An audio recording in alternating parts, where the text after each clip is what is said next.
Final class of 2019. Congratulations on a well-run process. Great, thanks, Steve. Thank you. I appreciate you and Deloitte and Touche.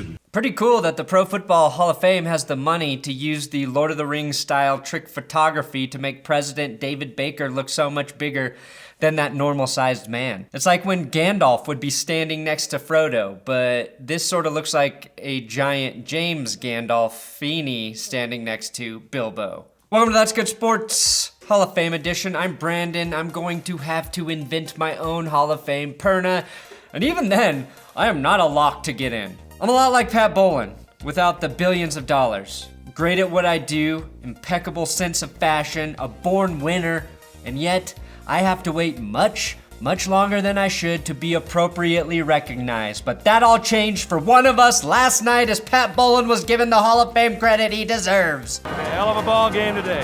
Your 2019 Football Hall of Fame class includes Pat Bowlen, Champ Bailey, Ty Law, Tony Gonzalez, Johnny Robinson, Kevin Mawae, Ed Reed, and Gil Brandt, grandfather to Kyle Brandt of the NFL Network, who famously ripped off the style of my entire show and claimed it as his own this season.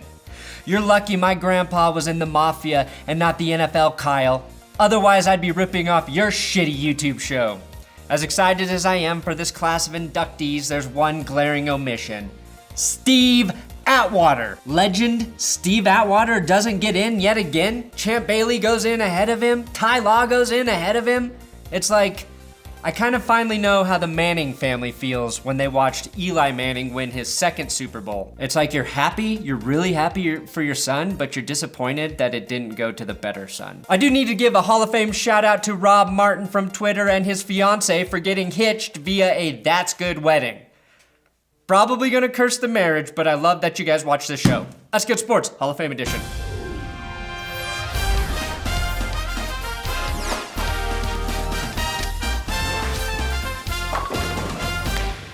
Here's the thing, I should be absolutely 100% thrilled that both Pat Bowlen and Champ Bailey got into the Hall of Fame. Even Ty Law played one uneventful season with the Broncos before retiring. That was in 2009 when Josh McDaniels thought, hey, how do I make a secondary with 31-year-olds Champ Bailey, Andre Goodman, Ronaldo Hill, and 36-year-old Brian Dawkins even better? Ah yes, I'll sign me a 35-year-old Ty Law. The oldest secondary in the NFL will keep me coaching in Denver forever. Frickin' McDaniels. And it's a huge honor that two Broncos are getting inducted in the same year. That has never happened, and Champ Bailey is the first Broncos defender to be inducted, which is a bit of a tragedy when you consider how good Steve Atwater and Randy Gradishaw were, and what they meant to the Broncos organization. And I say that as someone who has Champ Bailey in my top 5 all-time Broncos list. Oh, wait, sorry, this is my top 5 Broncos who I would let my wife cheat on me with. Oh shit, no, other side. Top 5 Broncos, he's on both lists. I will say it's fitting that Champ Bailey, who could cover any wide receiver, and Pat Bowlen, who could cover any body with fur, both get in together. I've done multiple videos about Pat Bowlen and why he should get into the Hall. I think we all know the crazy stats he has amassed by now, but here's a quick reminder in Pat Stat Blast. Since acquiring the team in 1984, the Broncos have the highest win percentage of any team in the NFL. Pat Bowlen had so much money that he bought every Pizza Hut and turned it into a Papa John's to help get Peyton Manning to the Denver Broncos. Pat Bowlen has 13 division titles, 8 Super Bowl appearances, and 3 Super Bowl wins. Pat Bowlen turned down naming rights to the Lamar Hunt Trophy as a way to give back to the less fortunate. As a part owner of the Colorado Crush, Pat Bowlen was an Arena Bowl 19 champion. And I hope whoever gives his Hall of Fame speech spends 20 minutes talking about arena football. At 7, Pat Bowlen has almost as many kids as Phillip Rivers. Unlike Rivers, Pat stopped at 7 to honor John Elway. I even made this Billboard Top 100 song for Mr. B a few years ago. Just real quick, I wanted to sing a song in honor of Pat Bowlen and the great job he did running the Denver Broncos. This is for you, Pat.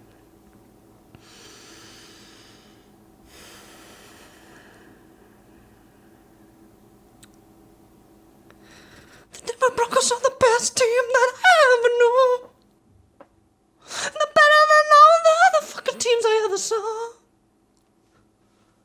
Thank you, Pat. Did I get a Grammy nomination for that? No, but again, Pat and I have to wait too long to get the credit we really deserve because we live in Denver, Colorado. I want to say congrats to Pat Bowlen and his family, and it was great to see 6 of the 7 Bowlen kids went to Atlanta in anticipation of the announcement about their father. And if you're wondering which Bowlen child might not have been there, here's a clue. It's Johnny. Who the gangster? You are. Nah, you are. Tell him the truth. You are. You are. Mike Tomlin and all of us know. You are, baby. Ain't nothing but the truth. Now, Champ Bailey was the best corner I have ever watched. And I once had my TV mounted like this, because it's in the corner. I think one of the best pieces of evidence, though, demonstrating how good Champ Bailey was came from a comment made by former Ravens and Panthers wide receiver Steve Smith this week, who said, "The toughest DB I ever faced, a guy named Champ Bailey. I lined up in the slot. He lined up in the slot. If I played a running back, he lined up as a linebacker. If I parked my car in the parking lot, he was the parking attendant. If I was making love to my wife, he was on the TV in the corner in the background watching." Champ Bailey lined up everywhere. 90% of that quote is accurate. Now, I'm not sure if there's another wide receiver who could say that and have it mean as much as it does coming from Steve Smith, a guy who talked a lot. Smith was probably one of the toughest ball catchers to play the game, and more importantly, the thing he's known for is not bullshitting people. I think Aqib Talib has been one of the toughest corners in the NFL over the last 10 years, and we all know Smith manhandled him in the Ice Up Sun Bowl. I'm pretty sure Steve has referred to 98% of the corners he's faced as weak-ass, bedwetting, mouth-breathing biatches. So even if he said Champ Bailey was not a corner who should ice up, that would have been a huge compliment. Now it's time for the Champ Bailey Pat Stat Blast. In 2006, Champ had a 10 interception season and was only thrown at 35 times. That's 1 pick for every 3.5 throws. The only reason Peyton Manning broke the touchdown record in 2013 is because he didn't have to play against Champ Bailey. Champ Bailey picked off Troy Aikman, Tom Brady, Drew Brees, Steve McNair, Phillip Rivers, Ben Roethlisberger, Carson Palmer, Eli Manning, and Tony Romo in his career. To this day, Dwayne Bowe still asks Champ Bailey permission to go to the bathroom. Champ Bailey was selected to 12 Pro Bowls and was named on the NFL 2000s All-Decade team. Champ Bailey is the only corner in the Hall of Fame slower than a tight end. Maybe his most impressive feat. In his first game with the Denver Broncos, Champ had an interception and also caught a pass from Jake Plummer for a first down, proving in 3 hours Denver won the Portis trade. Champ's 2006 10-pick season gets a lot of attention, but I think his best year was 2005, when the Broncos made it to the AFC Championship game. Yes, there's the famous 99-yard Tom Brady pick in the third quarter that helped carry the Broncos to a playoff win. But after a Week 1 loss to the Dolphins and a 14-3 halftime deficit to the Chargers, Champ shifted the momentum of the Broncos season. The first play of the third quarter, Champ Bailey reads Drew Brees like a Harry Potter book and jumps the route for a pick six. That play changed the momentum for the game, and many former players will tell you the momentum for the season. And there's 1,000 more reasons Champ deserves to be in the Pro Football Hall of Fame, so congrats to him and Pat Bowlen. Now, Steve Atwater, aka the Dream Catcher, should get in next year.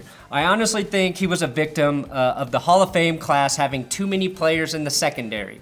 Ed Reed, Ty Law, Champ Bailey, and I'm pretty sure Tony Gonzalez even played safety on some Hail Mary attempts during his career. Some of you out there are saying that Jeff Legwall didn't do a good enough job advocating for Steve, that Leggy didn't bring enough passion to his case. We don't see players like Steve Atwater anymore.